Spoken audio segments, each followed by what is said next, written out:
Marriage என்றால் வெறும் பேச்சு அல்ல, மீனாட்சி சுந்தரேசா.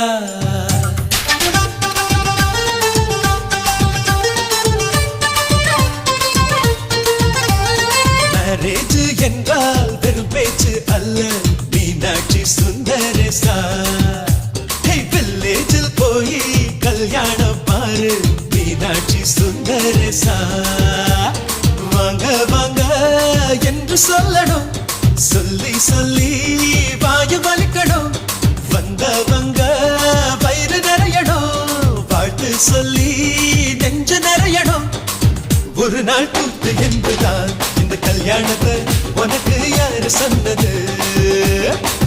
திருநாள் பாட்டு என்றுதான் இந்த கல்யாணத்தை திருக்குறள் நேற்று சொன்னது. மேரேஜ் என்றால் வெறும் பேச்சு அல்ல, மீனாட்சி சுந்தரேசா.